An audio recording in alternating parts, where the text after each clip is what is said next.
Well, you work for the bank works for me. Ipso facto, I'm your boss. Welcome in to the Bro 4 Squad podcast, where we're just a bunch of bros drinking beer and talking movies. I am your host, the Mayor Jeff Hornacek. Thank you so much for checking us out. This is episode 135, and a special one it is. Before we get started with the movie discussion tonight, let's go around and meet the fellow bros. And as always, first, we go into the lab to the mad scientist, Brian Banner. Banner, what's in the perfect concoction of eggnog for you around the holidays? So I actually like to make my eggnog with rum and no eggnog. I think eggnog is disgusting. What is the traditional, this is a serious question, eggnog cocktail, like the alcoholic one, just eggnog and rum, or is there another liquor you're supposed to put in it? I've heard it made with like brandy also, I think. That's classy. I have no idea though. Yeah, I would probably do that too. Hold the eggnog. Go straight to my thighs. Next we go to Speaking of thighs. Whoa. Oh yeah, because he's fat. Next we go to our enforcer in the paint, Matt Geiger. Matt, this year I actually drew my worst enemy at the office for our Secret Santa. So as an enforcer, I want your opinion. What is a gift that I can get him that really says, go fuck yourself, you piece of shit? Okay, I gotta ask you, do you want something that, will piss him off for like a couple weeks, or something that'll be irreversible? How bad do you hate it? Irreversible. I don't want to go on record as saying this, but yeah, irreversible. Okay, so either buy him a stripper that has the clap, or a stripper that has herpes. And then have the stripper also be an escort, so then he'll pay, and then he'll have herpes or the clap, depending on how bad you hate him. Also, that's a line that's well underlooked at The Hangover, whenever she's like, yeah, well, actually I'm an escort, but stripping's a great way to meet the client. So Bradley Cooper just goes, smart? Got a smart one, that's cool. It's a good business model right there. Yeah, you're already there. You be your own referral service. And I actually listen to our government, so I'm actually fatter because I cook Thanksgiving dinner for my whole family, but only invited myself and ate all of it. So I'm actually fatter than I was before November 26th. I think that's Didn't even know it was I was going to say, you look great and plump for the holidays. Like, you're ready to go. I'm ready. All right, well, thank you guys for checking out our show. If you have not listened to us before, then you know that we start every episode off with the most important thing in any bro's life, and that is chest day. And tonight we're finally doing something that we've talked about, I think mainly off pod, for several years, and that's debating some fictional character fights from our favorite films. So basically this is those discussions that you have with your friends when you're all shit-faced about which character would win in a battle. I don't know if we said to the death or not. I'll let Banner decide that. But tonight we will actually have a resolution that doesn't end with one of us face down in the toilet. Probably. Let's not get ahead of ourselves. Probably. Banner, why don't you tell the people what we're doing, and then we'll have Matt explain the matchups. So we are doing a fictional character fight, the FCFC championships, if you will. So FCFC here on the Bro 4 Squad, and we are taking some of our favorite childhood characters. Obviously, we're not going to have kids fight. That's fucked up, okay? So we're going to age them up into their mid-20s, enough where they're in their prime, some would say. And I didn't know we were aging them up, but you just kind of made that decision on your own, I think. I'm pretty sure I texted that. I don't think so. No, you didn't. I said like a 25-year-old Charlie Conway versus who's like not even in the bracket. Well, I know, that's why it's an example. So your example is not whatever. Whatever. Anyway, we're going to pit these guys together. They're going to fight, and somebody is going to win. Of course it's to the death, Jeff. Well, I don't know. If they're kids, it's not to the death. But if they're adults, it is. I think we should have the characters from the movies are the ones fighting. All right. Yes. At their age. And why don't you tell people that what we've decided in our heads is the venue for said fight? Like our version of Fight Island. I thought it was just Fight Island. Well, didn't you say the Mortal Kombat Island? This is horrible podcasting. Oh, I'm sorry. I'm sorry. I've had too much. It's already a track, and I kind of want off, but let's just keep going. All right, so yes, it's our fictional character fights, and the great thing about having the three of us on the pod is there will be a definitive winner. We have it'll be a 2 out of 3 majority. Is all that it takes for one of these characters to win in the fight to the death. Matt, why don't you explain to the people the matchups that we chose for tonight in this, I guess it's a 4-person bracket. That's what we're looking at. Yeah, not to tease too far ahead to chess day, but this might not be so fictitious after you hear what I watched this weekend, but point. Here we go. Ham Porter from the movie Sandlot. Check our movie commentary on that. Versus Goldberg from the Mighty Ducks. Check out both our movie commentaries on that. So... Oh, do we have the bell? This would be the fighters ready? Let's get it on. All right, Banner, before we begin the fight, I think it would be appropriate for you. I mean, we're all big 90s fans, but this is your brainchild. Why don't you give just a brief introduction from what you remember from these two characters, Ham Porter and Goldberg? So, Ham Porter he's going to be your enforcer. He's the guy you call when you're like, hey, man, I need somebody. He's there in a flash. He will drop whatever he's eating and come and help you out. He's a brawler, really. And Goldberg, always fast with the tongue, quick talker, probably could talk himself out of a lot of these fights. I think we can all agree the pre-fight press conference, because Porter's the one who said you bob for apples in the toilet and you like it, and you make sandwiches with your mama's toe jam. I mean, the shit talking back and forth between these two, the pre-fight would just be incredible. Like even the weigh-in. On both these matchups, no one had to cut weight. They're all in the same weight class for sure. Yeah, till we get to the finals, and there's going to be a big... Yeah, then it's going to be more WWE than UFC, or it's the same class. That's fine. All right, Matt, why don't you go first? Between, again, in a battle to the death on Mortal Kombat Island, Ham Porter, the catcher from the Sandlot, is taking on Goldberg, the famed goalie from the Mighty Ducks. Who you got and why? Okay, so first off, Ham from Sandlot. Am I thinking of him as an enforcer, as Jeff said? Of course, he's not like... When I think of Ham, I don't think he's like the softest person in the Sandlot. I mean, I think of 2 or 3 other people before you. I don't know if he's the toughest. I think that'd probably go to Benny. And don't count out Yeah, because didn't he like go scary or something as like a jumping out of planes and shit? But Ham is somebody that I could see that could fight. I could see as someone that could maybe kill someone with his own hands, if we're going to go that far. So that lays to Goldberg, the worthy opponent. And once again, this is 90s. So Goldberg got benched for a girl. And this is, once again, this is 90s. It's not 2020 when, we have a kicker at Vanderbilt that we act like it's the second coming when she squib kicks it. This is a different time.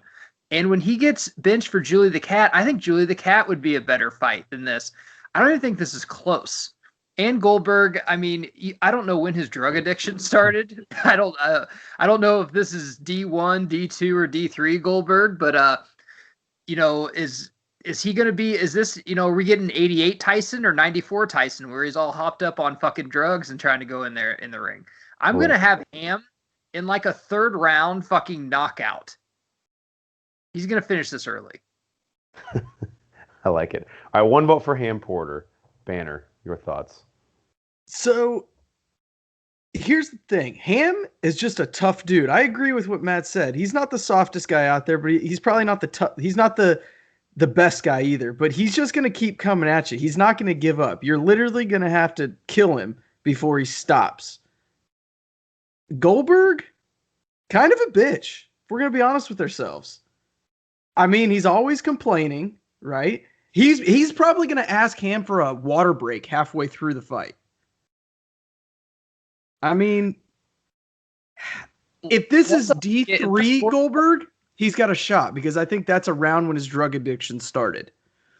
So is this like a Brock Lesnar thing where he has Paul Heyman in his corner, though? Is Gordon Bombay in his corner? I should have asked that. Minnesota Miracle? Minnesota Miracle. I don't think that's allowed, right? Yeah, I mean, we're trying to make this fair. Jesus, Matt, you're disgusting. Brock's a lot better with Mick in his corner, am I right? I mean, this is Ronnie Cycli, the godfather to his unborn child is Gordon Bombay. So this is just a question we need to be asked. If I'm Ham Porter, I would protest if I see Gordon Bombay giving him fucking pep talks in the corner. I'm like, there's no way. And then Gordon Bombay comes over and starts chatting up Porter's mom, next thing you know. Because he's got a thing for these kids' moms. We know that. Either that or Porter's assistant coach. It's crazy. It's a Disney movie because there's no way. Single moms are usually not that easy to pick up. So, Banner, you're going with Ham Porter as well? I'm going with Ham Porter as well. I mean, like I said, I think Ham, regardless of what movie Goldberg's coming from, still has it. But it'd be an interesting fight if this was Mighty Ducks 3. Yeah, so Ham Porter, he'll already advance with the 2-0 victory here over Goldberg, but I'm going to make it a clean sweep and go with Ham. And I really just think if you told both of these individuals, hey, you're about to be in a fight to the death, who wants it more? I think Goldberg just says, like, kill me, bro. Yeah. I don't really fucking care. Again, to Matt's point, look at how the guy responded to being benched by Julie the Cat. His response wasn't, let me get better, try and win my job back. He tried to fatten Julie up by giving her a bunch of sweets in the lunchroom. Do you remember that bullshit move? I mean, that's not a guy to me that is intimidating me at all. And Ham Porter, I don't think, again, he's like the tallest dwarf, right? He may be the toughest guy in the Sandlot, or the second toughest, but that's not really a tough group to get out in front of. Just look at Goldberg's mugshot and ask yourself, is this a guy that's going to put up much of a fight for anything, really? Well, if the thing on the line is crystal meth, then I would actually be a little bit afraid. They'll fucking claw through you. If that means he gets this. But also, we're going Kid Goldberg again, and the main difference there is about 180 pounds between future Goldberg. Yeah. But again, Goldberg just doesn't have that want. He just doesn't have that drive to kill someone else. Honestly, man, Goldberg is like, I mean, he can fight in a bunch of different weight classes because you could do 35-year-old Goldberg who's like 110 pounds. He can fight against. That's true. That is true. The crazy thing is it wasn't like a slow decline. It's not like, it's like the before and after pictures are like 2 weeks apart. Very quick. Yeah. All right, so Ham Porter advances to the championship round with his defeat of Goldberg from the Mighty Ducks. Banner, why don't you tell us who is fighting in the second matchup, the other semifinal, to see who they will meet. Ham will meet in the championship. Coming out of the red corner, Henry Rowan Gardner from Rookie of the Year. And we have to establish this as post-pitching injury. Now, I got a clarification question on that. Is that first injury or the second injury when the fastball goes away and he has to float it in? I was thinking he has the fastball ability. He's got the fastball ability. Okay, Yeah, good. Matt, I was hoping Matt, he are you did. cool with that? That's like his. It's Yeah. like the OG Henry Rowan Gardner. That's his superpower move. I don't know how it would help you in a fight, but maybe it would. I don't know. It might. I don't know. And he is going up against Billy Haywood from Little Big League. A Bill Haywood must be allowed to speak his mind. Check out our movie commentary on both of those. Yeah, we have done both. Jesus, we've done a movie commentary on all four of these fucking movies. Well, not the first Mighty Ducks, but yeah. The original Mighty Ducks for some Okay, reason. we've done 2/3 of the Mighty Ducks. Why the fuck? I never will understand this. Why did we skip the original? We almost can't do it We now. can't It go takes back to too do much it now. Jesus Christ. All right, I'll go first on this one.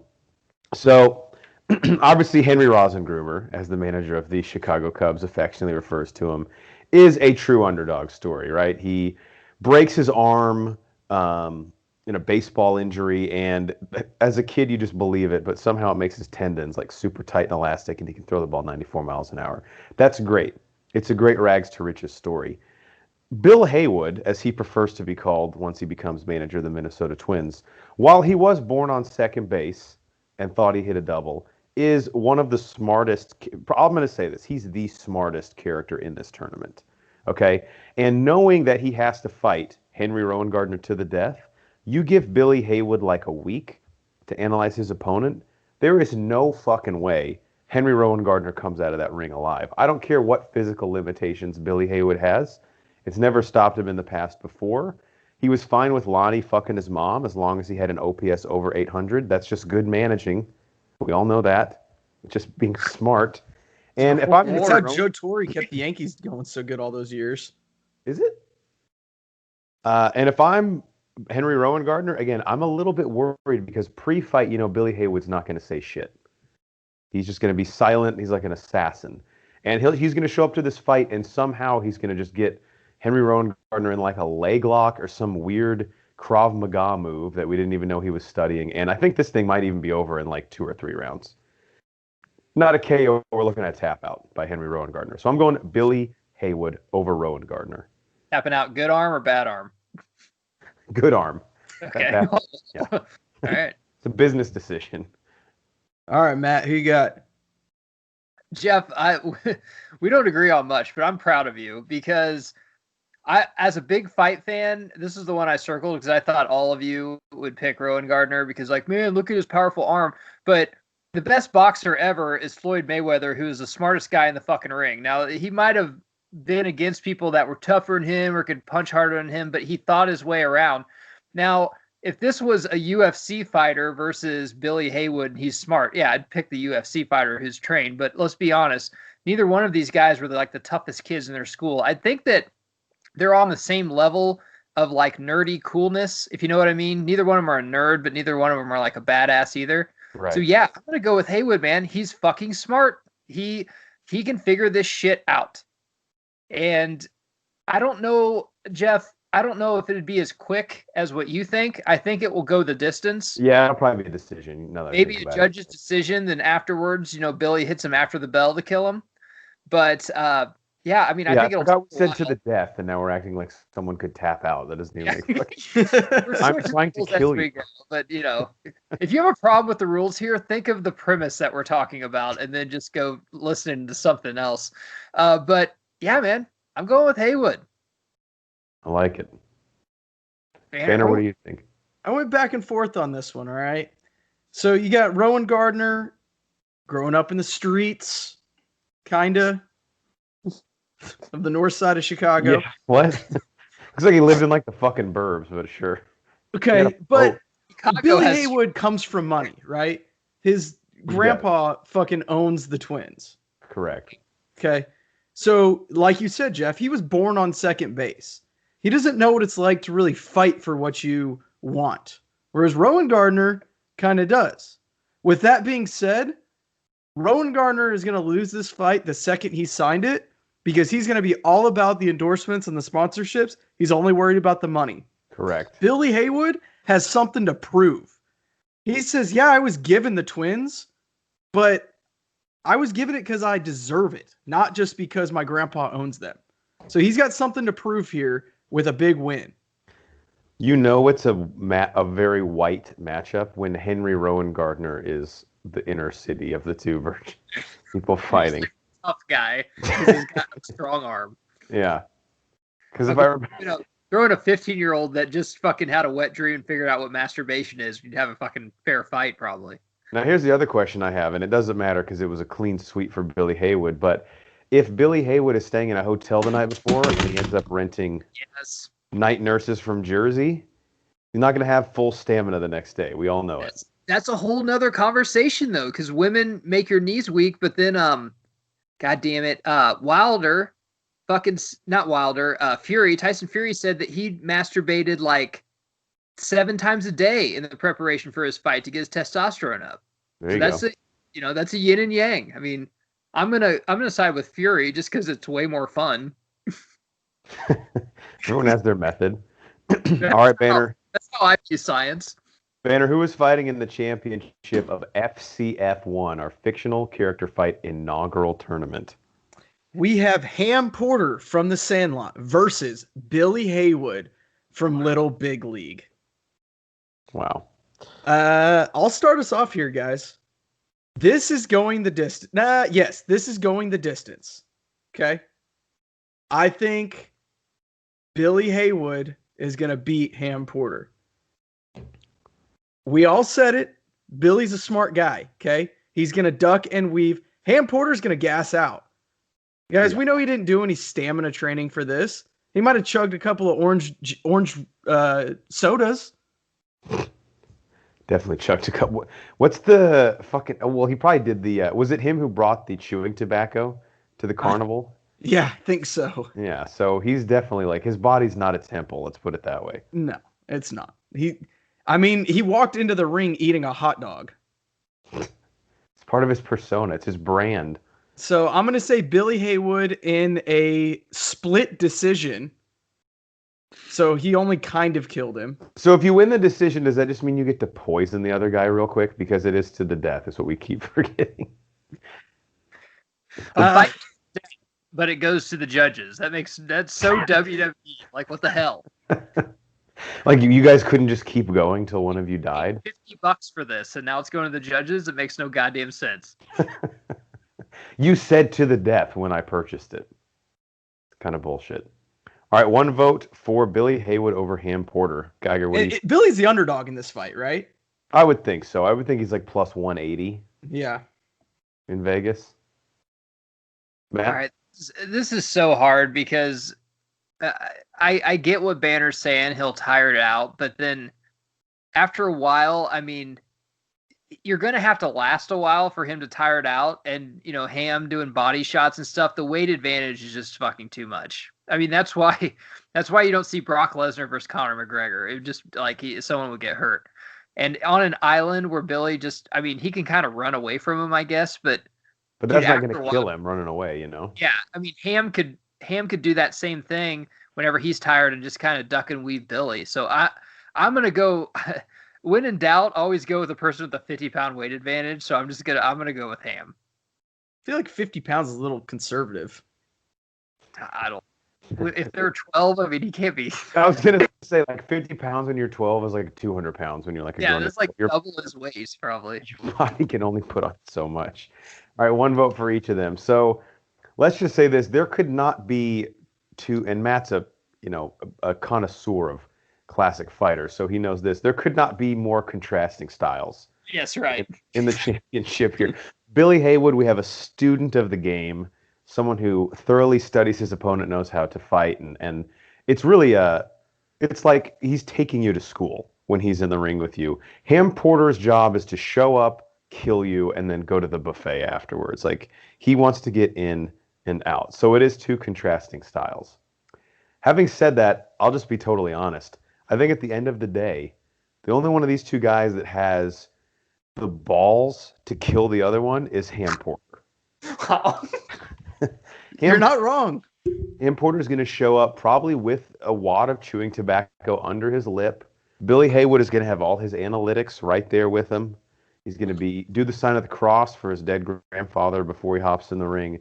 But Ham Porter's just going to be the one of these two that looks the other one in the eyes and says, I'm going to fucking kill you before we leave this ring. And also, I think the big difference with Ham, he is, as we've often referred to in movies, he's a fake tough guy, right? So matched up against someone like a Billy Haywood, he feels and will act a lot tougher than he actually is. I actually think he'll act tougher against Billy Haywood than he would against Goldberg.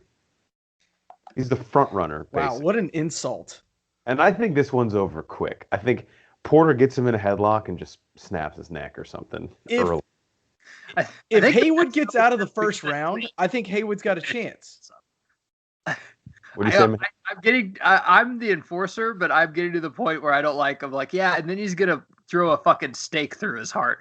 Maybe next time I'll be like, yeah, he ends it first round with a tap out or a judge's decision or something. We've even decided, though, in the judge's decision, you have to get killed somehow. It could be firing squad. You can choose, but you're dying. It's to the death. Most of these child actors don't really need a fight to kill themselves. Drugs usually do it, but... Yeah, the industry tends to sort of police itself in that regard. All right, well, Banner, how did it end up here? FCF 1. FCF 1, Ham Porter taking home the inaugural championship. You know what we'll have to do at some point after we do enough of these is like a champions bracket. Why do I feel like Mr. Candy from Django Unchained right now? Just feel it feels wrong, yeah. Probably because they're kids. So it's kind of fucked up. That was why I wanted to age them up. Fear. But we have to do their movie characters. How sick are we as individuals, though, that two of us at least argued with Banner and said, no, we need kids to kill each other in this made-up tournament. Banner was a voice of reason for a while, but we overruled him. Which is a change of pace and made me uncomfortable. I'm pretty sure hell froze over. At least you can go to bed tonight knowing you stuck up for the kids. I did. I love kids. All right, before we leave the people and head on to the protein shake for FCF 1, Matt, any final thoughts on these 90s characters and their battles to the death? This was fun. I'd like to do it. We've talked about this many times, but if there is a battle to the death, we need to do a serial tournament. Like, who would win between Tony the Tiger and the fucking Leprechaun? Yeah, that's one where we talked about putting together like an actual 64 cereal Yeah, bracket. that might be our March tournament. Well, it's got to be related, but we'll find some way to Even tie it in. honeycomb. I mean, he can fly. Yeah, but he's a little bitch. Fly got an advantage over a tiger. I don't know, but how can he beat the tiger? He can avoid him, but how can he win? You know? Just fly until the tiger just dies of old age. There's no time limit. Don't tigers live longer than bugs, though? No. That's something I'd have to look up before I'd argue it. And I'm definitely not doing any research, so there's a little glimpse. It's a little preview, a little sneak peek. Banner, how about you? Thoughts on FCF 1? Pretend you're Joe Rogan right now. Fight just ended. Guys, it was an exciting tournament, exciting fights. Didn't disappoint from all of the pre-fight pressers. Everybody came out swinging today, which was awesome. Ham Porter, I don't think going into tonight anybody was shocked that he came out victorious, right? Especially with the matchups that he got and the seeding. Yeah, I still think Billy Haywood was a good value bet in Vegas here, even though Ham won. I probably would have put a prop bet on Billy to last like 3 rounds. I can see any of them, I guess. I mean, Goldberg had a shot. They're the same weight. I mean, if the matchups were reversed, like if Goldberg would have fought one of the small dudes, he probably would have at least won a match. Yeah. But again, as we know from the NCAA tournament, a lot of it is just who you draw.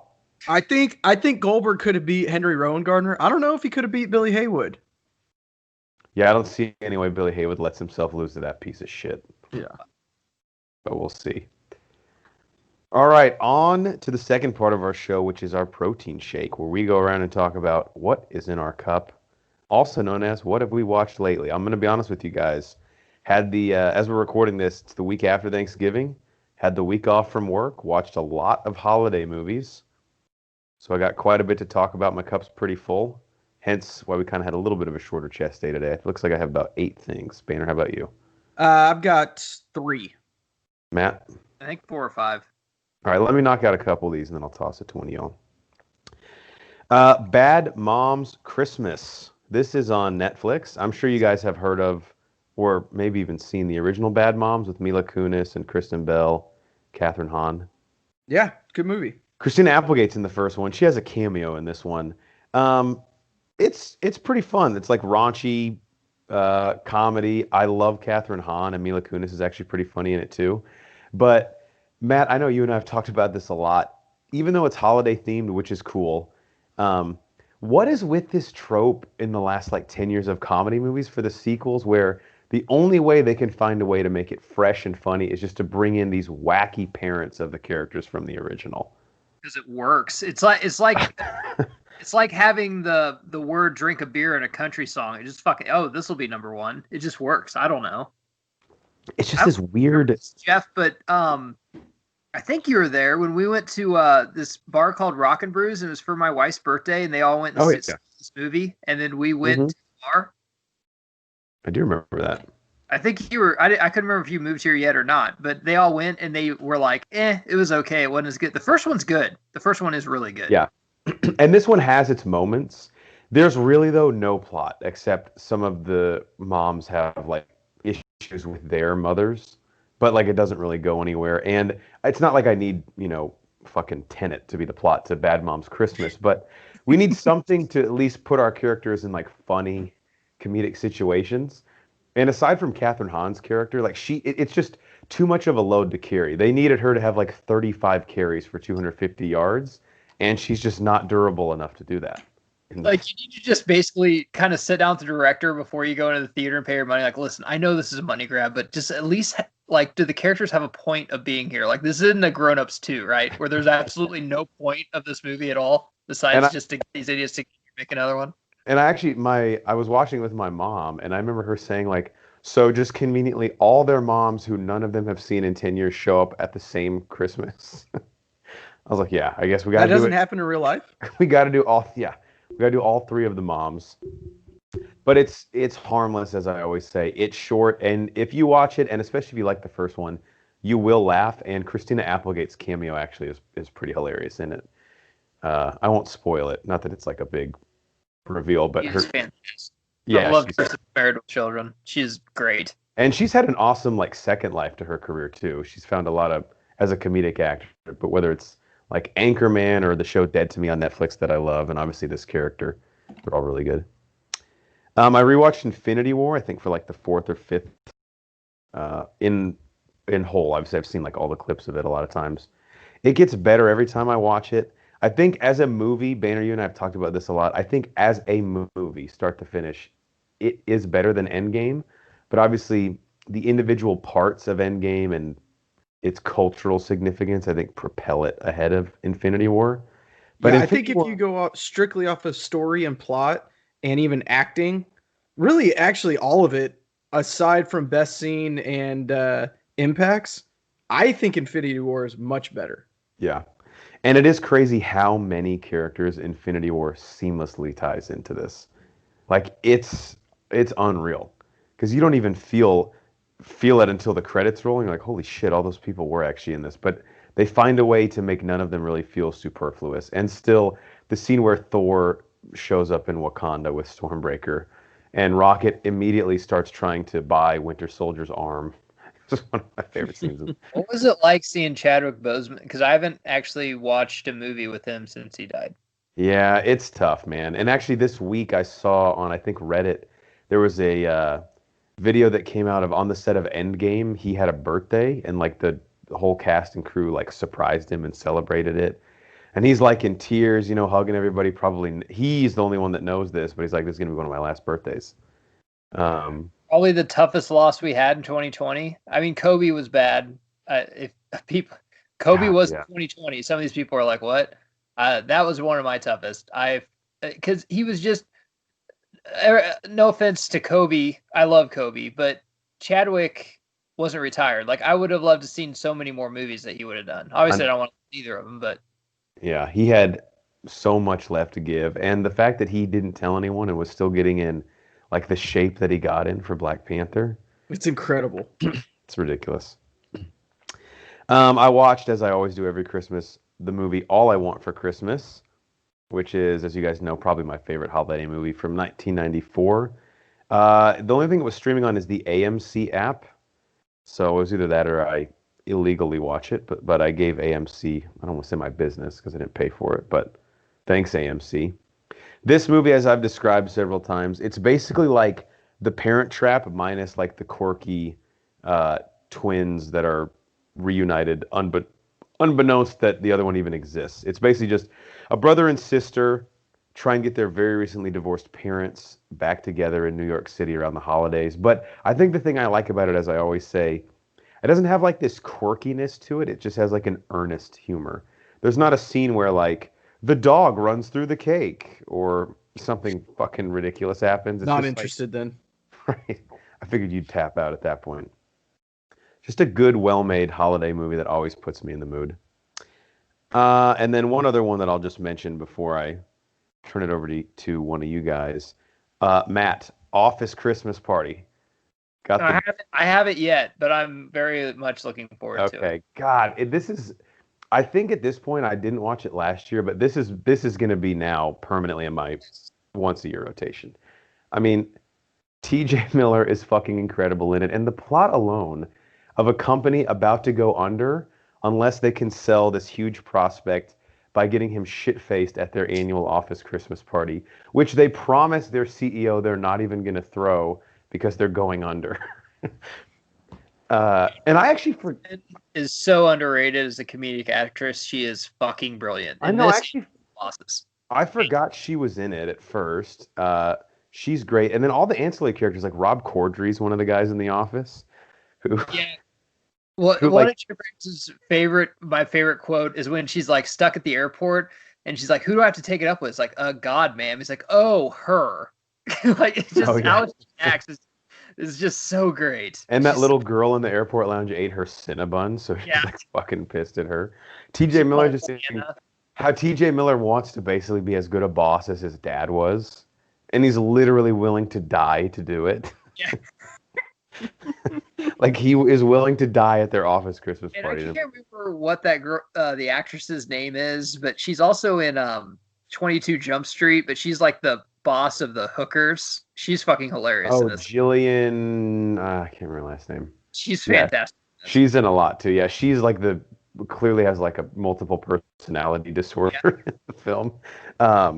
Yeah, she's pretty awesome. And then of course Olivia Munn and Jason Bateman. Jason Bateman is like built to be alongside guys like Vince Vaughn and T.J. Miller, where they're outlandish and out of control, but he's somehow funnier by being like the everyman who's in this insane situation. And it's just like, what the fuck is happening? Because he goes on the first sales pitch where they decide to invite the prospect to their office Christmas party, and he's like, this is a horrible idea. It's going to end with the office being destroyed, and of course it does.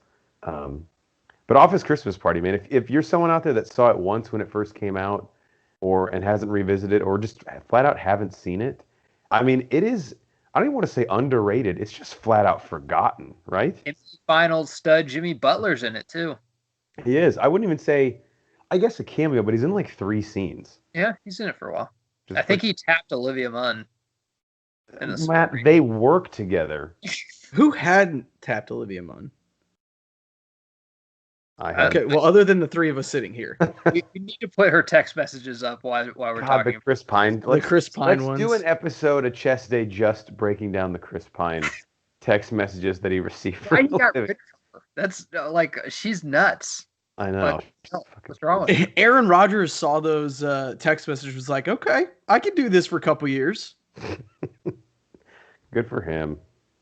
God, imagine how baller you must be to dump Olivia Munn. I mean, that's insane talk. I don't even know how to react. All right, I got a few more, but I'll let one of you guys talk for a little bit. Matt, what's in your cup? Okay, I got to crack open a beer to even fucking talk about this. So, none of you watched it, but I did. I did not buy it because my money needs to go elsewhere at times like this. But the next morning, I did stream Tyson versus Roy Jones Jr. And goddamn, if there's not anything that just screams America, it's 2 boxers that we just can't let go because they were good back when, like, you know, we had hair and we're skinny, so we'll never let go of them. And like, have you guys even like heard anything about this? So Snoop Dogg was on commentary. Well, it's crazy because the fight everyone's talking about, which is a shame, is just the undercard with Jake Paul and Nate Robinson instead of this one. Let's talk about that first. So Jake Paul and Nate Robinson. This is the problem with, I'm a huge boxing fan. Huge. Minimal UFC. I can't talk about UFC like I can talk about boxing, but what I cannot stand about people about boxing, like, and this goes back to Mayweather McGregor, that people don't know about combat sports. All they think about fighting is that, oh, this guy kicked his ass at a bar when the other guy wasn't even looking and he broke a beer bottle over his head. That's not a real fight. A real fight is when both guys know they're in their real fight and they can defend themselves, and there's, you know, certain rules that you can't just kick a dude in the nuts. Being said that, Nate Robinson is a freak. He is a fantastic athlete, you know, dunk contest winner 3 times. But if he doesn't know how to defend himself or fight, he's going to get his ass handed to him. Jake Paul's a YouTuber. Yeah, he is. But he's also been trained in combat sports the last 3 years. This was a mismatch, and Jake Paul fucking destroyed him. It is what it is. It's like the same thing as, you know, Thurman playing golf against Me? you know, NBA star that's a freak athlete that's never played golf. Thurman will kill him. Like, he'll beat him. That's just the way it is. And that was the most vicious knockout I've seen. If you want to, I think Tommy Hearns versus Roberto Duran, it sounded like a gunshot went off and you thought he died. That was probably the worst one I've ever seen. But this one, that was bad. Isn't Nate Robinson like 50 also? He's not as old as Tyson. He's probably like close to 40, but He's probably 40s. And how old is Jake Paul? He's maybe like mid-20s, right? Low to mid-20s. The thing about this, guys, is I love this scenario. I like. Okay, we'll get to the main event here in a second. But I like watching people that aren't professionals do shit. I like watching YouTube and golfers like me, not professionals, do stuff. I like watching people box that aren't boxers, but I know who they are. Wouldn't you guys? So Earl Spence Jr., who's probably one of the greatest boxers going right now, is fighting Garcia this weekend. None of you are going to fucking watch it. But would you watch Bradley Cooper versus Ryan Reynolds, if they're both as jacked as they were in Deadpool, and whatever else. Would you watch that boxing match? Would you pay for? Obviously, yeah. I would too. Jake Paul is 23 and Nate Robinson is 36. Yeah, I thought he was pretty. Yeah, he played 5 years. Thing I'll say about that, because I didn't watch the main event and I want to hear your thoughts on it. But the one thing that I do think is a little ridiculous, and I know that this boxing is all self-promotion, and I get that, but at the end of the day, you could die in the ring, because Jake Paul knocks out Nate Robinson, who, like you said, is a 36-year-old retired basketball player who's 5'9", and now he's talking about wanting to fight Conor McGregor. Like, dude, that's like beating level 1 of Tetris, and then you're like, all right, now I can code for NASA. Like, there's a pretty sizable gap between what you just did and what you're saying you want to do next. So that's a different conversation, because McGregor's not a boxer, but he did look pretty good against Mayweather. I'll have to give him that. Now, if McGregor fought somebody that's not a boxer, that's a fighter, if he'd fight like Canelo, he'd get fucking like put to sleep, just like Nate Robinson would. But no, McGregor can still box because UFC is part of boxing. But it's still a thing where I would like to see more of this. Now, getting to the main event, first off, it turned into a concert halfway through. Snoop Dogg played all of his fucking hits, like Gin and Juice next episode, and then he went back into commentary and fucking round insane. 1. Well, first off, Snoop Dogg, after fucking Nate Robinson got put to sleep, Snoop Dogg started singing Amazing Grace, which is like the fucking funniest thing I've heard in a while. And then round 1 of the main event, Snoop Dogg's like, God damn, this looks like 2 of my uncles fighting at a barbecue. Like, it was like, commentary was so great. So to the main event, Roy Jones was not in shape. I don't think he got the memo, because Tyson got in insane shape. Tyson was in better shape now than he was when he fought Holyfield last time, when he just didn't give a fuck. Tyson looked great. It was basically an exhibition sparring match. Tyson won, and he also could have knocked him out. He probably could have hurt him, but it was just for money or whatever. I would really like to see Tyson fight, not Wilder or anybody, but somebody kind of where he could actually box. And Tyson has never got what I feel is a fair shake as a boxer. Everyone thought, man, he was a machine to knock out. He was as good a boxer as Ali. If you go back and watch his prime, the way most of his knockouts came from him ducking or dodging other people's punches and knocking people out. But he looked great. I mean, he was ripped. His stamina was there. I'm not saying he's going to fucking win the championship of the world at 52, but I would really like to see him box more. And it's Mike Tyson, man. And we don't, other than Tyson Fury and Wilder and that English guy, Joshua, we don't really have anyone in the heavyweight division that people really know about or care about. And at the end of the day, when you're buying a boxing match or UFC, don't you just want to pay $50 to be entertained at the end of the day? Yes. I don't really care who entertains me. I just want to be entertained. And this entertained me. I didn't pay for it, but I would for the next time, actually. That's all that matters. All right. Next thing I watched, ESPN has a documentary on Tiger Woods. Do not watch this. I was so excited for this. This is probably my favorite athlete of all time. But literally, it was an hour of people talking. It was basically the Chappelle's racial draft. I kid you not. Basically, if he's Asian or black. I'm not even kidding at all. That's all they were talking about? That's all it was. It was basically about the 97 Masters that he won. And, him saying that he's Asian and he's this and that, and he doesn't consider himself just African American. And then the African Americans had a problem with that. And I was like, dude, to put apart the scandal and his back surgeries, just the fact that he was just basically a prodigy from age 1, that his dad just created him to be a fucking golfer, is something that I'd like to see enough. Like, there was some interesting parts about it, but after a while I'm like, okay, let's get into something else. But this is all it was for a straight hour. HBO's doing one, and I'm way more interested in that. A fumble by ESPN's part. It wasn't a 30 for 30, but it was a rare miss, because ESPN usually doesn't miss on shit like this. But I was very disappointed. Also, maybe I'm just out of the loop. I watch ESPN a lot. I haven't seen this marketed at all. Like, what are they doing? It's called America's Son. I've seen like a couple commercials on it. Yeah, I haven't even heard of this, so I'll take part of the blame, but also like if you have a 30 for 30 on Tiger Woods, like I need to fucking know about it. I'm your demo.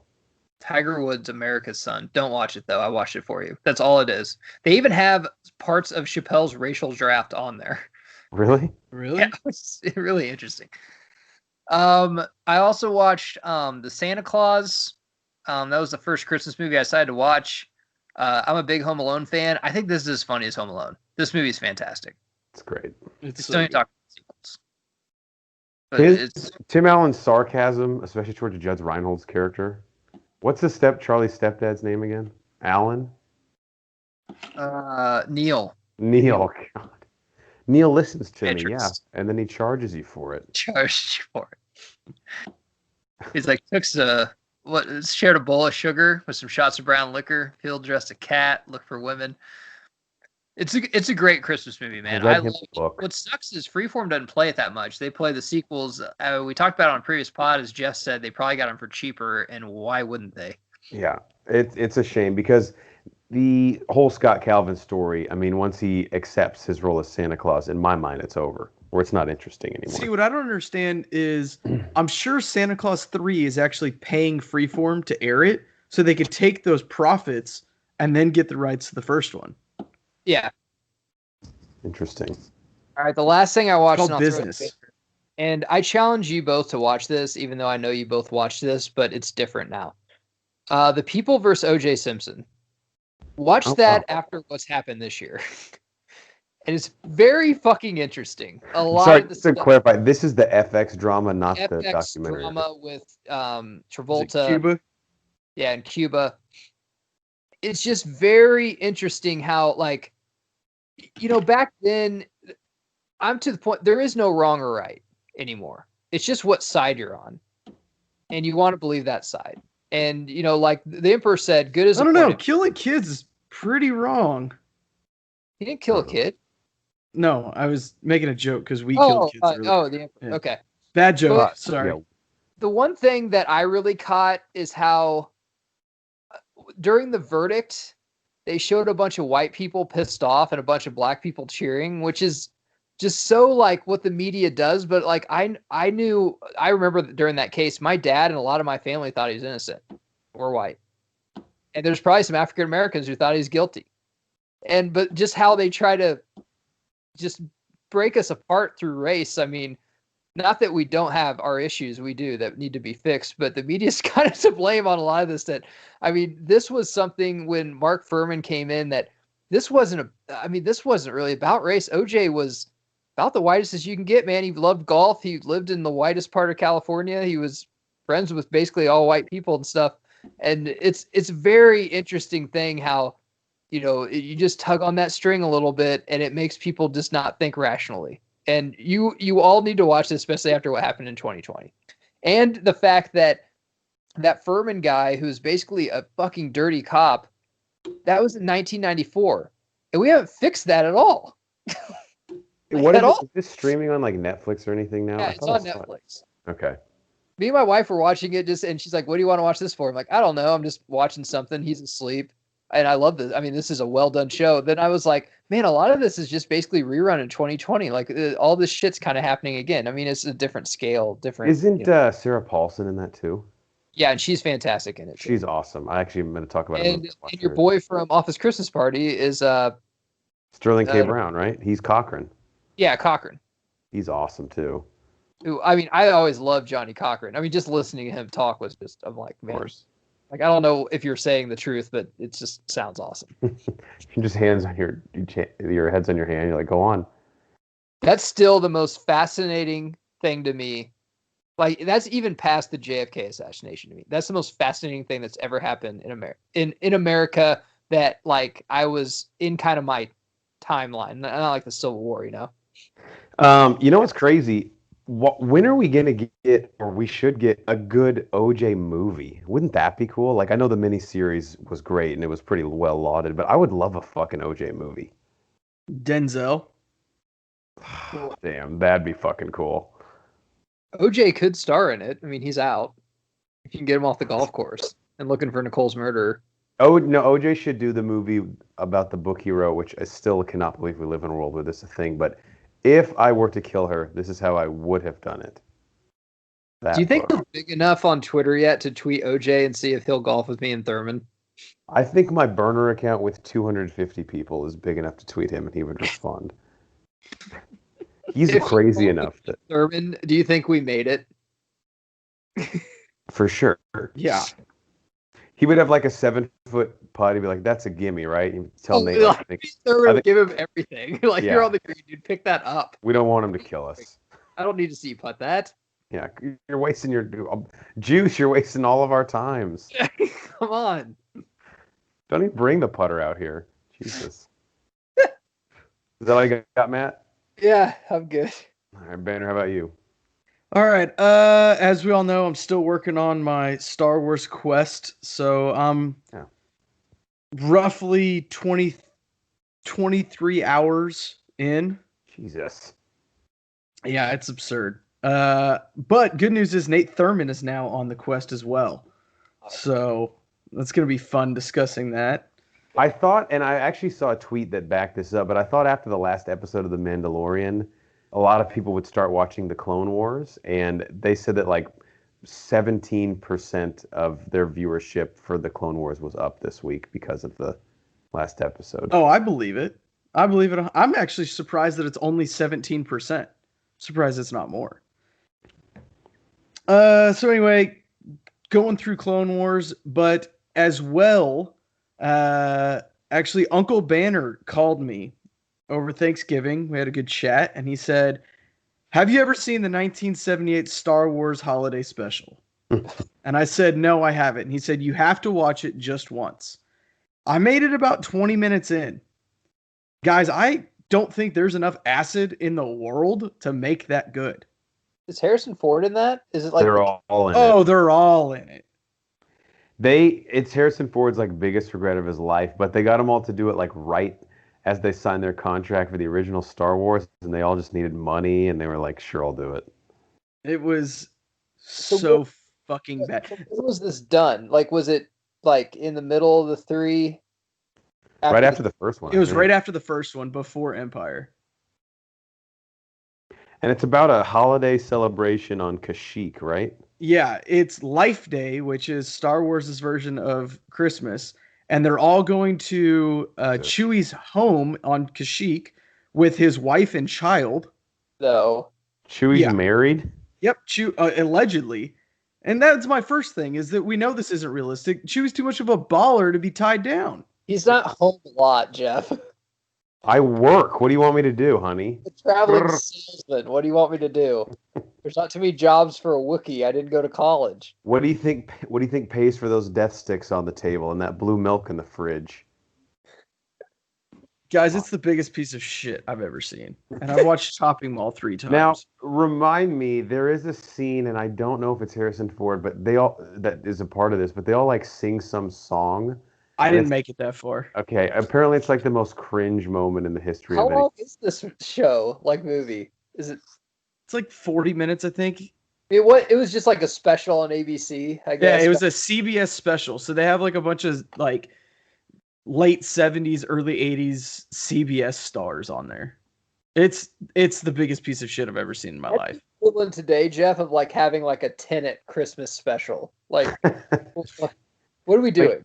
You know, we can't just throw Jesus in anything and expect me to watch. I mean, I'm gonna watch, but Tried to redeem myself, and I did. I watched the Legos Star Wars Holiday Special. Guys, this is so much fucking fun. Pretty said much that- Star Wars actually kind of pokes fun at itself in this one, right? Oh yeah, every like stereotypical Star Wars, like, okay, that's ridiculous, but it's a Star Wars thing, they make fun of. And it is fucking hilarious. What are some of the highlights from the Emperor? Because you know that's our guy. So the whole idea of the movie is that Rey is trying to train Finn in the Jedi arts, and she just can't do it. She ends up going to a Jedi temple, and she gets basically a time traveling like gem, and she goes back to Vader and Emperor on the Death Star at the end of Return of the Jedi, and basically tells them what happens. And the Emperor goes, "We need that gem," and he tries to change the future. He brings Kylo Ren back. They're like doing circles in his big ass Emperor throne. It's amazing. J.J. Abrams is like, actually, this could work. Yeah, It's a look, joke, J.J. It's 1,000 times better than Last Jedi. I mean, shit I took before the pod is 1,000 times I'd rather better. watch Last Jedi or the Christmas special. Christmas special. Damn. Because at least it's over in 40 minutes. Yeah, it's over. Yeah. And it actually, the point at the beginning was actually the point at the end. It all wasn't for nothing. It was somewhat cohesive, at least. Remember that fucking Casino Planet with Benicio del Toro does some acting? Don't stop. Oh, I Jesus. can't believe before the movie they're like they have a casino planet, like a Vegas planet, and Benicio del Toro's in there. You would own my house, my child, my wife if you're like you'll hate it. I'll be like, That's so true. God, we were so fucking young. Especially with it was getting like a 98% critics review on Rotten Tomatoes. How the fuck does that happen? I remember Matt, and this is not to digress too much, but this is a funny anecdote. Matt and I were sitting in the theaters, and Matt's wife, who was a big Star Wars fan, she had already given up and left. But there was a scene where Luke squirts the milk out of the manatee's titty, and Matt and I, we probably said it really loud, but Matt just goes, like, almost screams it. He goes, "Why, though?" Like, there's no need. Anyway, what else? And Vader? then I watched The Mandalorian as well. Check out a review on that for all my thoughts on that. And I got The Bachelors. We'll talk about that as a group. Jeff, you want to knock the rest of your stuff out? Yeah, I will. I watched The Polar Express. So this is that time of year. So I kind of go back and forth on this, guys, but I think my go-to channel for holiday stuff this year is going to be AMC. I think Freeform has been, because like Matt said, they just refuse to stop fucking playing the shitty Santa Claus movies. I think I'm an AMC guy this year. And they played The Polar Express. Does it hold up? It's pretty good, which I hadn't seen in a while. And I got to say, as the years have gone on, I love all the old Tom Hanks stuff, obviously, but I think I've gotten a little weary of some of his more recent stuff. But he's pretty fun in this one. And visually, it's really, really cool. But I think for me, obviously, there's the nostalgia factor. I grew up with the book. And I'm also kind of amazed that the book itself, if I remember right, it's like 10 pages and there's only like 70 words in the whole thing. It's pretty short. And they were able to turn it into this pretty interesting concept of a 70 to 80 minute movie, 75, 80 minute movie, which is cool. Similar to a lot of these films, though, the Christmas films I've noticed, it really, pun intended, loses steam in the third act. Like, actually, it's really, really fun and intriguing until they get to the North Pole. And I think part of that is like, well, we all already kind of know the North Pole. You know, like we've seen it a billion times. We know what it's all about. It's like Uncle Ben dying. Basically, yes. So by the time the Polar Express gets there, I'm like, all right, Martin Sheen, you can do your version of Uncle Ben dying, but we've seen this before. But visually, it's really, really cool. And especially like Banner, I think Baby Banner would dig it too. It's like kind of interesting animation that she probably doesn't see that often. And there's just some wacky, really fun characters. It's a nice one to throw the jammies on and just watch. Geiger, this movie made me think of you. Have you seen Ghost of Girlfriends Past with McConaughey? Yes, I love this. This is a great movie. It's so good, dude. And I had seen it like 4 or 5 years ago, watched this one with the fiance. It's fucking awesome. And if you haven't seen it at home. Like everyone talks about how to lose a guy in 10 days, and there's another one where he's on a boat or something. But this one's one of his best ones. Yeah.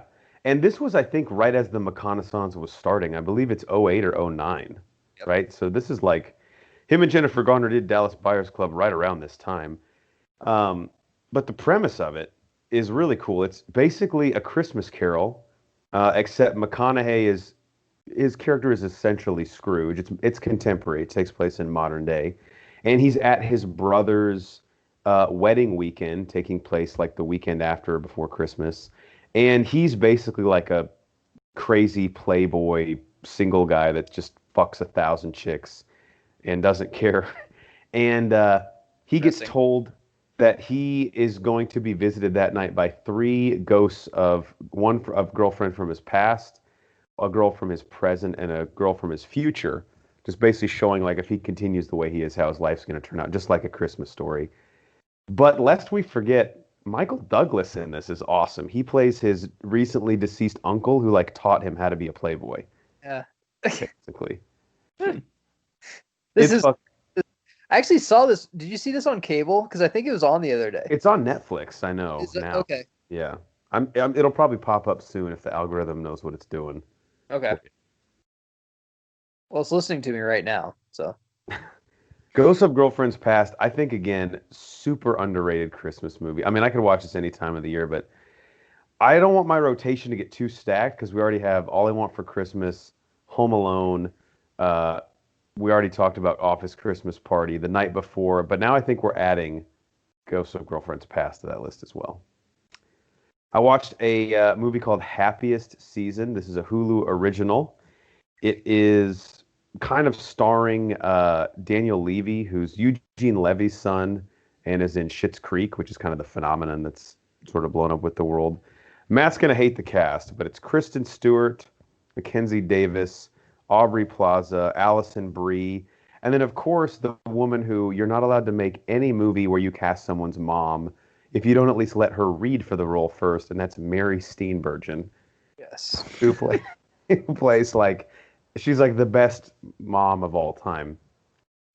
I'll just read the plot synopsis real quick on IMDb. It is a holiday romantic comedy that captures the range of emotions tied to wanting your family's acceptance, being true to yourself, and trying not to ruin Christmas. And I'll say this, the movie itself was definitely not made for me. It's about a girl trying to kind of hide being a lesbian around her parents at Christmas time because her dad's running for senator. Kristen Stewart's in it, and I gotta be honest, man, every time I watch Kristen Stewart act, I feel like someone has a gun to her and is forcing her to be an actress. Like, if you hate it so much, don't fucking do it. Because trust me, no one's going to beg you. That's all that I'll say. She just seems so inconvenienced by acting. I've never seen a Kristen Stewart where I'm like, okay, yeah, she's got something here. Yeah, she's having fun here. But Daniel Levy's really funny in it. There's a few. Aubrey Plaza actually plays a pretty serious character, which is weird for her because normally she's like the most outlandish person you've seen. But the thing that I thought was funny, and my mom and fiance kept getting mad because I kept making the same iteration of this joke over and over. But Mackenzie Davis's dad in it, who's running for senator, is in the movie Titanic, the captain who fucks up and crashes into the iceberg. And I just kept making stupid ass jokes about that. He's also the professor in Legally Blonde who like harasses Reese Witherspoon. So Happiest Season. I personally would not recommend it. I'll run through these last couple real quick. I saw the movie Run, which I actually threw it on. I won't tell the people at home what, but this got nominated for a Brosker, is all that I'll say. This is the Hulu original, starring our girl Matt, Sarah Paulson, who plays the mother of a child who is an 18-year-old about to go to college or applying for colleges, who's had health problems her whole life. Like, she's in a wheelchair and she has really bad asthma and diabetes. And all that I'll say is you start to learn throughout the movie, the girl is homeschooled, that her mother, played by Sarah Paulson, might actually be hiding a lot of things from her about her life and their life. And it's very short. It's like 71 minutes, a Hulu original. And this thing is a fucking like pedal to the metal from start to finish. And the very end scene, I was literally like, oh shit. I'll fuck with that. Yeah, it's good. Okay. If you have Hulu, I would check it out. Don't watch it with the kids for sure. Although Matt, your son, he's ready for it. He's 3 weeks old. Going on, unless it's a titty. Yeah. But Sarah Paulson is awesome in it. And because of we do the Oscars this year, I think she might actually get a nomination. But it's really fucking interesting and does not go exactly where you think it's going to go, but it's got some really cool twists. Last thing before we talk Bachelorette, Matt, I finished season 2 of Selling Sunset on Netflix. You gotta catch up to me, man. You would love. I know you watched a few. You'd love this shit. I did love it. And all that I'll say, I'm just gonna drop this bomb because I think Matt, whenever you finish the whole show, we can do like a much better in-depth discussion. But can you believe that Mary didn't invite Davina to her wedding, but invited everyone else in the office? Why? Just to make a point? Doesn't sound like her. No, doesn't seem like Mary at all. Also, there's really big controversy because Mary has a bachelorette party and invites, everyone from the office. But then, supposedly, photos from an Instagram post surface, and Mary threw a second bachelorette party and didn't invite some of the girls from the office. So it's basically who shot JR. Was there a second bachelorette party? Because some people claim it was just some people hanging out, Matt.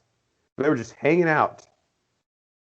Wasn't technically it wasn't titled a bachelorette party. It was just people hanging out. I know we put hashtag bachelorette party and there were male strippers, but that's honestly how we watch Grey's Anatomy on Tuesdays. Selling Sunset season 2. Matt, there's 3 seasons of this thing, and by the way, the coming up on season 3 seems like the most dramatic of all of them.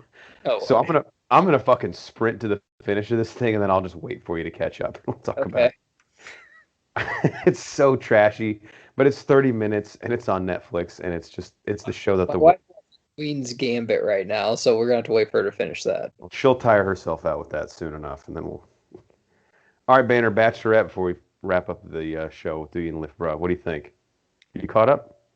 Yeah, I'm caught up. What a fucking mess this season has been. Just from beginning to fucking end. I mean, they're trying to salvage it, but fuck are we doing here? So I love it. It's 2020. It's perfect. Yeah, no, I'm not saying I would change it. It's just the whole fucking thing is crazy. So is it just me, or does this season seem to have bigger douchebag, like a larger amount of lesser douchebags than normal? Usually you have, half of them are pretty nice guys, and you have a couple of douchebags, and you have like those 2 or 3 that are super douchey. We don't have those super douchey guys, but we have a lot more just regular douchey guys. It's interesting because I think when Claire was on the show, she was so batshit crazy that none of these guys really got a chance to be the villain or the heel. I agree. Now that Tayshia's here, she's almost like too normal to be the Bachelorette. So now these guys are like, all right, we got to pick up the slack. Who of us is going to be fucking nuts? And the answer is no one, Bennett. I have a few quick notes that I want to get both your thoughts on. So, Matt, I know we're kind of 2 episodes behind talking about it on the show. Have you seen like the 2 episodes ago where they do like the wrestling matches against each other? Yeah, I've seen some of that, yeah. So I got to say, Ed not wrestling What Chasen, a fucking pansy. But more so than that, literally tapping out like as they're about to shake hands in the ring. I'm like, bro, if you had the shoulder injury, you had it 20 minutes ago. At least when Bennett didn't do the tug of war, he was up front and was like, look, it's old football injuries. Like, I can't do it. He didn't get warmed up and like hype himself up for it just to pussy out. They were all like oiled up, and then he like is in the ring. He's like, by the way, I can't do this, which of course opens the door for Noah. But that was like such a chicken shit move. I thought, which is ridiculous. I can't believe he's still there. Oh yeah, that opened the door for Noah. Bennett not doing the tug of war because of the old football injury, like you said, was good. Let's talk about Noah and Mustache Gate. I mean, what a tryhard, dude. Your whole personality is this little fucking peach fuzz mustache that you have on your face. It's pathetic. And then he makes Tayshia shave it. That's weird, right? It's really weird. She basically said, go shave your mustache, and he comes back while she's talking to someone else like, why don't you shave it? I haven't had attention in 11 seconds.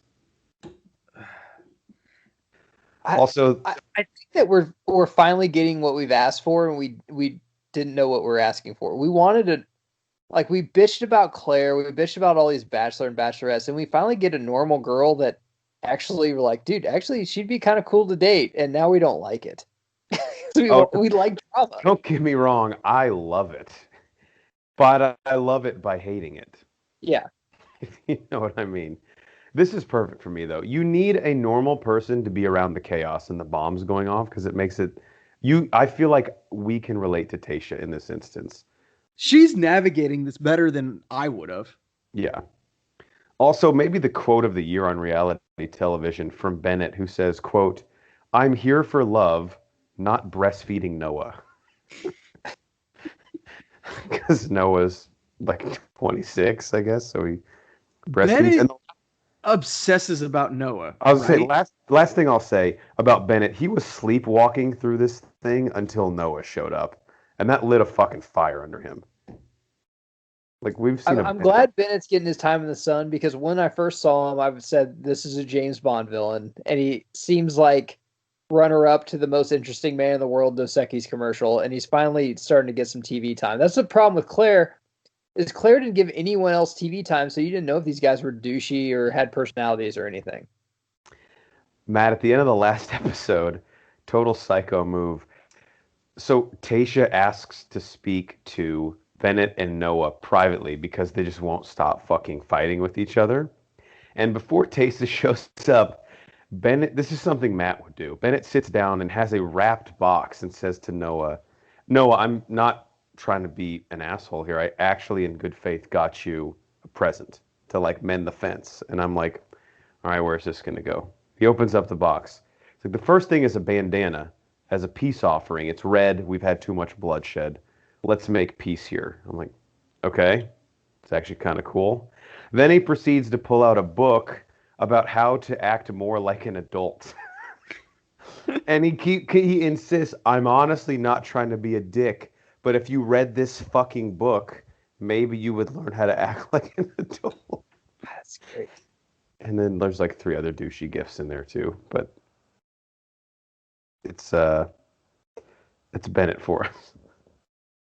Anything else?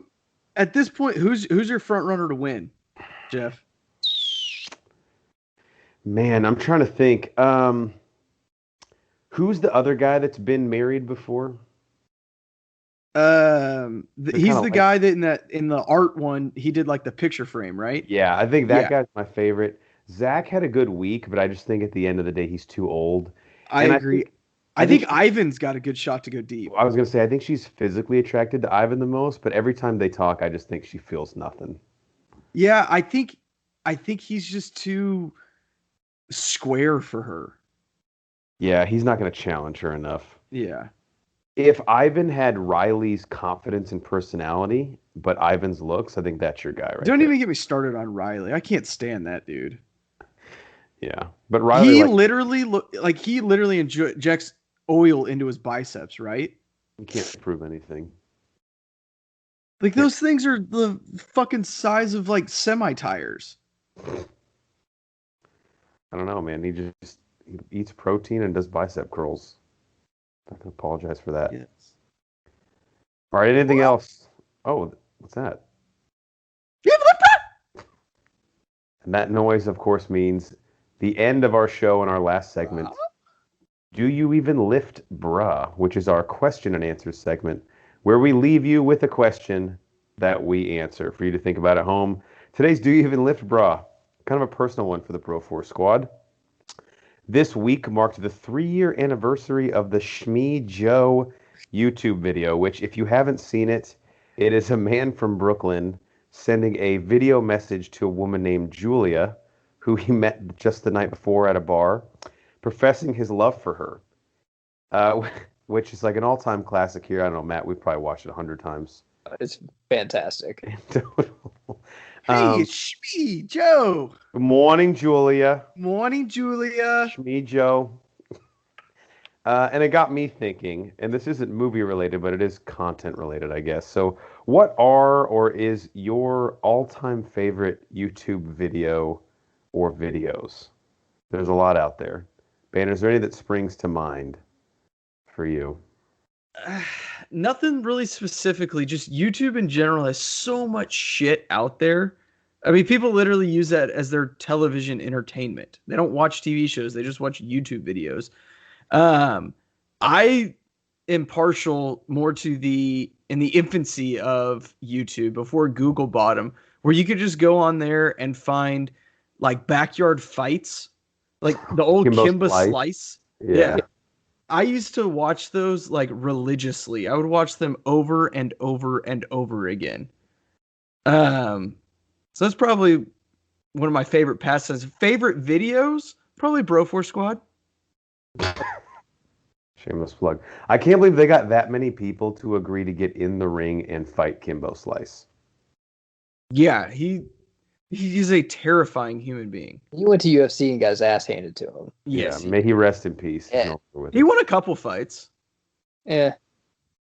Matt, how about you? Got any all-time classics on YouTube? Mine, and sometimes you have like a complication video of like the top 10, but mine are the hot mics. I love the hot, like I love Berman's was great, and then who's the news anchor? Bill O'Reilly. We quote Bill him. O'Reilly's is, and honestly, man, I mean, it's 2020. It's fairly new. We don't know how well it's aged, but Thom Brenneman's is fucking fantastic too. In the middle of basically your apology, you're like, listen, I'm sorry, but there's a fucking home run. I still have a job to do. I'm going to call this deep drive to left field that puts the Braves up 4-0. That one is fucking fantastic too. Like I may never put this mic again, and it's going back.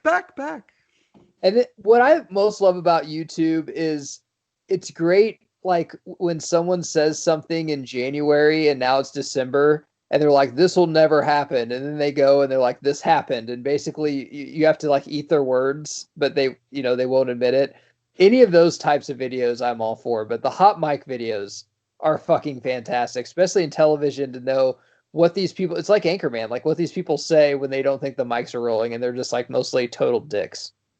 And Thom Brenneman, I gotta say, I mean, what a pro's pro to keep calling the home run and keep the same tone as his apology while he does it. It's a deep drive.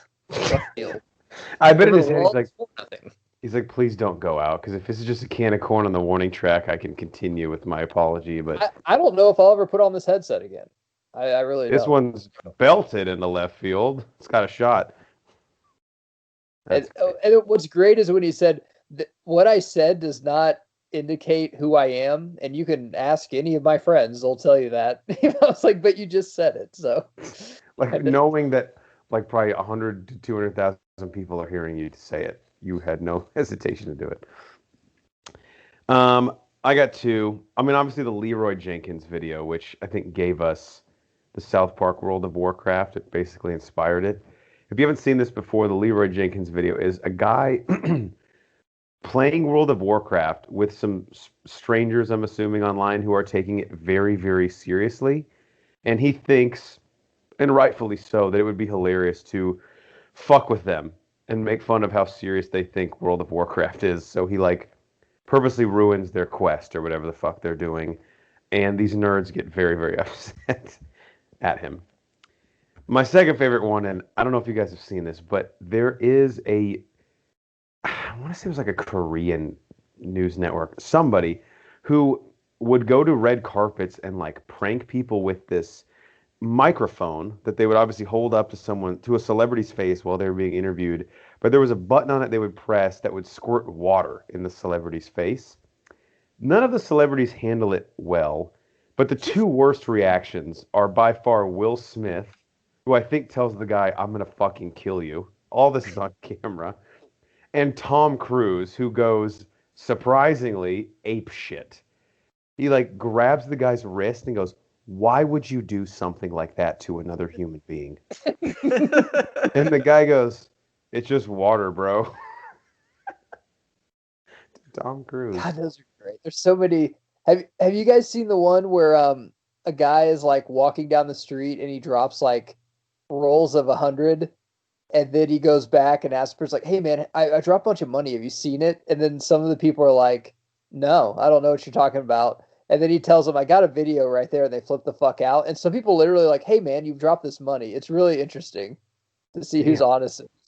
There was one kind of like that, like those social experiments where someone would leave like a bike out, but there was like a really small string tied to it. Yeah. And tied to like a pole. So people would grab on the bike, act like they're going to ride away, and then the string would tighten up and they would flip off the bike head first. And what are you going to do? Sue the guy? I tried to steal his bike, but it was tied up. Good stuff. What a great gift from YouTube. And if you haven't seen the Shmee Joe video, I think if you just type in "Good Morning, Julia" on YouTube, it should come up. Me, Joe. Everything behind you is going to all be yours. I built all this Jack's with my still big. with us. Is he still alive? I mean, if he didn't kill himself, probably, right? From all the attention. You know what's sad? Because I don't really know how YouTube works, but I'm pretty sure that video probably has like 50 million views, and like I didn't make a cent off of it. In fact, quite the opposite. Like the girl put him on blast, and then she probably made the money. That's how the world works, though. It's capitalism at its finest. It's a beautiful thing. All right, before we leave the people for episode 135, Matt, your closing thoughts. Make sure you freeze your eggs. Well said. Now more than ever. Banner, how about you? Pull over for emergency vehicles. Can't stress it enough. You don't know who's in the back of that ambulance. Just get to the side, let them go on. I was just about to say that. What's the line in Black Sheep when they're like high in the cop car they stole, and Chris Farley goes, "Yep, trying to get him through Nevada to Kansas, where he's wanted for banging horses." And the guy goes, "You can get him through this state a little faster than 7 miles an hour." Never know who's in the back of the cop car, even if it's a criminal. All right, for the mad scientist Brian Banner and our enforcer in the paint, Matt Geiger, I'm the mayor, Jeff Hornacek, and we are the Bro Force Squad podcast. Thank you guys so much for checking us out. Please follow us on Twitter at Bro Force Squad. You can find all of our reviews on letterboxd.com. If you type in Bro Force Squad as 3 separate words, type in those same 3 words on Apple Podcasts, Spotify, and YouTube. You'll find everything we post there. And of course, all of our content and links to everything is on our website at broforcesquad.com. Till next time, good morning, Julia. Big Steve behind you. Crown molding. Cheryl. And remember, he doesn't stop spinning. It's like making Spinning and I got so fucking busy. Relax. Just pump the brakes. I forgot about how he talks about how at the bar the girl was telling him she wanted to get back to her ex-boyfriend. He's like, He's you got can't a go razor. back.